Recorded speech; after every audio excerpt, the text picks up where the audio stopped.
இது கூடடையும் பறவைகளின் சந்தோஷ பேரிரைச்சல். உற்று கேளுங்கள். உலகின் உன்னதமான ஒலி இதுதான்.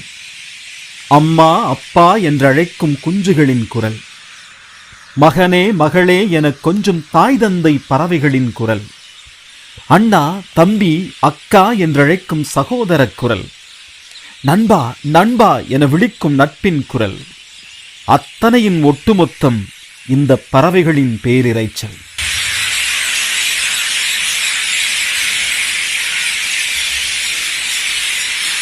அடடா, இதுபோன்ற மகிழ்ச்சியை மனிதர்கள் என்றேனும் அடைந்ததுண்டா?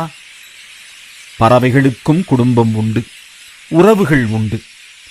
இந்த மரம்தான் அவற்றின் ஆகச்சிறந்த அரண்மனை, அதி அற்புத மாளிகை.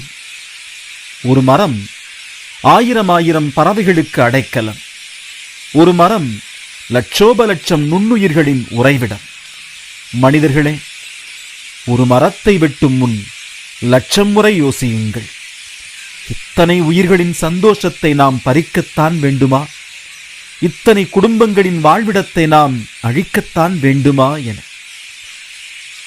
தான் வாழ்ந்த மரத்தை யாரோ வெட்டிவிட தன் கூட்டையும் காணாமல் குழந்தைகளையும் காணாமல் தவிக்கின்ற தாய்ப்பறவையின் தவிப்பை நீங்கள் பார்த்ததுண்டா? வெட்டி வீழ்த்தப்படும் எந்த மரமும் சந்தோஷமாய் சாய்வதில்லை. ஐயோ, இனி இந்த பறவைகள் என்ன செய்யும்? என்னில் வாழும் உயிர்கள் எங்கே போகும் என கண்ணீர் விட்டு கதறி எழுதே சாய்கின்றன மரங்கள் மண் மீது. மாட்டின் நியாயத்தை கேட்க மனுநீதி சோழன் இருந்தான். மரங்களின் நியாயத்தை கேட்க எந்த மனிதன் இருக்கிறான்? இனியவர்களே, லட்சக்கணக்கான உயிர்களை வாழ வைக்க உங்களால் முடியும். ஆம், ஒரே ஒரு மரம் நடுங்கள் போதும். மனிதர்களுக்காக போராடுகிறவர்கள் மட்டுமல்ல, மரம் நடுகிறவர்களும் மகாத்மாக்கள் தான். மரம் நடுங்கள், மகாத்மாவாகுங்கள். விடைபெறும் முன் மீண்டும் கேட்போம் அந்த அன்பு பறவைகளின் ஆனந்த கூச்சலை.